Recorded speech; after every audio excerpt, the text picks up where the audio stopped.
बच्चन यांच्या घरातही पावसाचं पाणी शिरलं।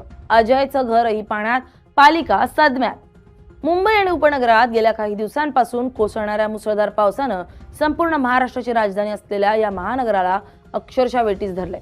या अभूतपूर्व पालिकेच्या भोंगळ कारभाराचा फटका बॉलिवूडचे महानायक अमिताभ बच्चन यांच्याही घराला बसलाय।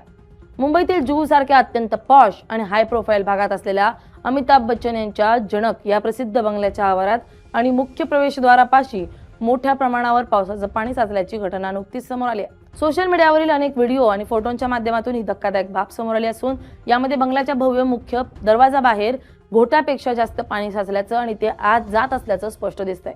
मुसळधार पावसामुळे जुहू परिसरातील अंतर्गत रस्ते आणि मुख्य रस्त्यांवरील ड्रेनेज लाईन पूर्णपणे ओव्हरफ्लो झाल्यानं हे पाणी थेट बच्चन यांच्या मोकळ्या आवारात आणि संरक्षण भिंतीच्या आत शिरलंय। यात फक्त बच्चनच नाही तर या रोडवर राहणाऱ्या अनेक सेलिब्रिटींच्या घरात पाणी शिरलंय। कुठं काय स्थिती आहे पाहूयात या व्हिडिओतून। नमस्कार, मी स्नेहल चौधरी, आपण पाहतात LS मराठी। जुहू परिसरातील भौगोलिक रचना काही अंशी सखल भागात येत असल्यानं दरवर्षी मुसळधार पाऊस पडल्यानंतर या ठिकाणी जलमय परिस्थिती निर्माण होते। मात्र पालिकेच्या कृपेनं यंदा या पावसाचा फटका थेट बच्चन यांच्या कार्यालयाला आणि निवासस्थानाला बसल्यानं स्थानिक प्रशासनाच्या पावसाळापूर्व कामांवर पुन्हा एकदा गंभीर प्रश्नचिन्ह उपस्थित केलं जात आहे। केवळ अमिताभ बच्चन यांच्या जनक बंगल्यालाच पावसाचा फटका बसला नसून त्यांच्या शेजारीच राहणारे बॉलिवूडचे सिंगम म्हणजेच अभिनेता अजय देवगण आणि दूरचित्रवाणी क्षेत्रातील प्रसिद्ध अभिनेत्री अश्नूर कौर यांच्या घराबाहेर आणि आवारातही अशाच प्रकारे मोठ्या प्रमाणावर पाणी साचलंय। जुहू आणि आसपासच्या रस्त्यांवर नदीसारखं स्वरूप आल्यामुळे येथील अंतर्गत वाहतूक पूर्णपणे ठप्प झाली असून अनेक महागड्या आणि आलिशान गाड्या पाण्याखाली गेल्याचं चित्र पाहायला मिळतंय। या पूरसदृश परिस्थितीमुळे सेलिब्रिटींनाही घरातच थांबणं भाग पडलंय। अमिताभ बच्चन किंवा त्यांच्या कुटुंबियांकडून बंगल्याच्या अंतर्गत भागात झालेल्या संभाव्य नुकसानीबाबत कोणतीही अधिकृत प्रतिक्रिया किंवा वक्तव्य अद्याप आलेलं नाही। असं असलं तरी सोशल मीडियावर चाहत्यांनी या परिस्थितीबद्दल तीव्र चिंता व्यक्त केली आहे आणि जगातील सर्वात श्रीमंत महानगरपालिकांपैकी एक असलेल्या मुंबई पालिकेच्या पायाभूत सुविधांवर आणि ढिसाळ नियोजनावर कडाडून टीका केली आहे।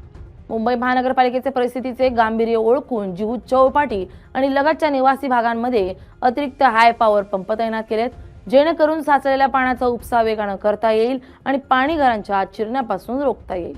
पण हे पंप नेमके कुठे आहेत हे पालिकेला तरी माहिती आहे का हो? नवं, माहिती असतं तर पाणी साचलंच नसतं। म्हणून म्हटलं बाकी काय नाही।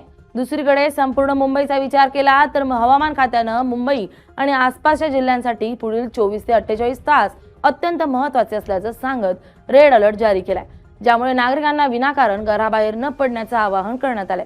मुंबईच्या पारंपरिक सखल भागात जसं की अंधेरी सबवे, दादर, सायन, चेंबूर आणि हिंदमाता परिसरांमध्येही कमरे इतकं पाणी साचल्यामुळे वाहतूक अन्य सुरक्षित मार्गांवर वळवण्यात आली आहे। मध्य पश्चिम आणि हार्बर रेल्वेच्या लोकल सेवा काही प्रमाणात उशिराने धावत आहेत।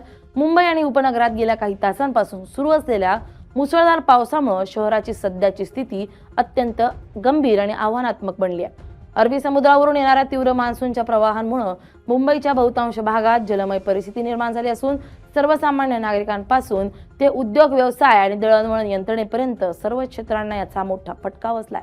शहरातील सकळ भागांना या पावसाचा सर्वाधिक फटका बसलाय। दादर, सायन, हिंदमाता, चेंबूर, कुर्ला आणि अंधेरी यांच्यासारख्या पारंपरिक पूरप्रवण क्षेत्रांमध्ये रस्त्यांवर कमरे इतकं पाणी साचलंय। रस्त्यांवर पाणी साचल्यामुळे बेस्ट प्रशासनानं अनेक मार्गांवरील बस सेवा इतर सुरक्षित रस्त्यांवर वळवली। पूर्व आणि पश्चिम द्रुतगती महामार्गांवर वाहनांच्या लांबच लांब रांगा लागल्या असून अत्यंत धीम्या गतीनं वाहतूक सुरू आहे। जुहू आणि वांद्रे यांच्यासारख्या पश्चिम उपनगरातील रस्त्यांवर नदीसारखं स्वरूप आलं असून अनेक ठिकाणी दुचाकी आणि चारचाकी वाहनं पाण्यात अडकून पडली आहेत। दुसरीकडे मुंबईच्या छत्रपती शिवाजी महाराज आंतरराष्ट्रीय विमानतळावरील विमान सेवांवरही खराब हवामानाचा आणि कमी दृश्यमानतेचा परिणाम झालाय। अनेक विमानांचं उड्डाण उशिरानं होत असून काही विमानांना इतर शहरांकडे वळवण्यात आलंय।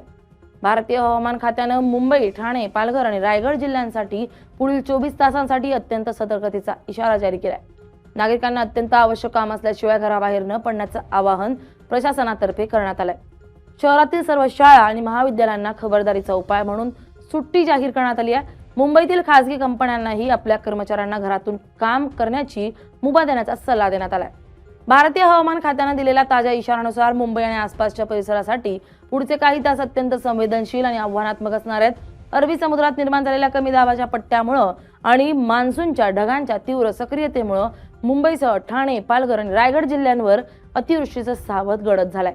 येत्या काही तासात मुंबईच्या विविध भागात ढगफुटी सदृश्य पाऊस कोसळण्याची शक्यता वर्तवण्यात आली असून यामुळे सध्या असलेल्या जलमय परिस्थितीत आणखी भर पडू शकते। हवामान तज्ज्ञांच्या मते समुद्रावरून येणारे वारे अत्यंत वेगाने वाहत असल्याने पावसाचा जोर सातत्याने वाढत राहणार आहे। अशा परिस्थितीत सखल भागात राहणाऱ्या नागरिकांसाठी पुढचा काळ अधिक सतर्कतेचा असणार आहे, कारण पाण्याचा निचरा होण्याचा वेग मंदावला तर निवासी वस्त्यांमध्ये पाणी शिरण्याचा धोका वाढू शकतो।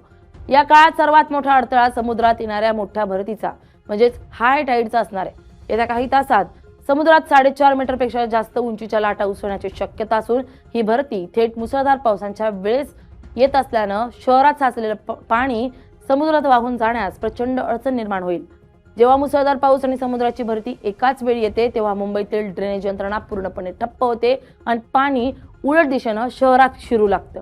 यामुळे मिठी नदीसह इतर प्रमुख नाल्यांची पातळी धोक्याच्या चिन्हाच्या वर जाण्याची शक्यता निर्माण झाली आहे। प्रशासनानं नदीकाठच्या आणि क्रांतीनगर, कुर्ला यांच्यासारख्या पूरप्रवण भागातील नागरिकांना तात्काळ सुरक्षित स्थळी स्थलांतरित होण्यास सांगितलं असून आपत्कालीन छावण्या उभारण्यात आल्यात। या गंभीर परिस्थितीचा थेट परिणाम मुंबईच्या दळणवळण यंत्रणेवर होणार आहे। पुढच्या काही तासात लोकल ट्रेन सेवा पूर्णपणे विस्कळीत होण्याचा किंवा रेल्वे प्रशासनाला काही काळासाठी वाहतूक पूर्णपणे स्थगित करण्याचा निर्णय घ्यावा लागू शकतो।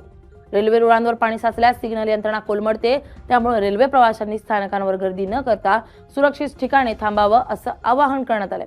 रस्ते वाहतुकीच्या बाबतीतही परिस्थिती बिकट होण्याची शक्यता असून अंधेरी, मिलन आणि मालाड सबवे पुढील आदेश येईपर्यंत पूर्णपणे बंद राहतील। पूर्व आणि पश्चिम द्रुतगती महामार्गांवर पाणी साचल्यामुळे वाहनांचा वेग प्रचंड मंदावला असून पुढील काही तासात वाहतूक कोंडी आणखी तीव्र होऊ शकते। तसेच सोशल मीडियावर येणाऱ्या कोणत्याही अफवांवर विश्वास न ठेवता केवळ अधिकृत सरकारी यंत्रणांनी जारी केलेल्या सूचनांचं पालन करावं। शाळा, महाविद्यालय आधीच बंद ठेवण्यात आली असून कामावर गेलेल्या कर्मचाऱ्यांना सुरक्षितपणे घरी पोहोचण्यासाठी कंपन्यांनी लवकरच सुट्टी देण्याचं आवाहन करण्यात आलंय। त्यामुळे मुंबईकरांसाठी पुढचे काही तास हे अत्यंत महत्त्वाचे आहेत आणि प्रशासनाची तयारी म्हणण्यापेक्षा भोंगळ कारभार तुम्ही बघतायतच। त्यामुळे काळजी घ्या, सुरक्षित राहा। Bureau report, LS Marathi.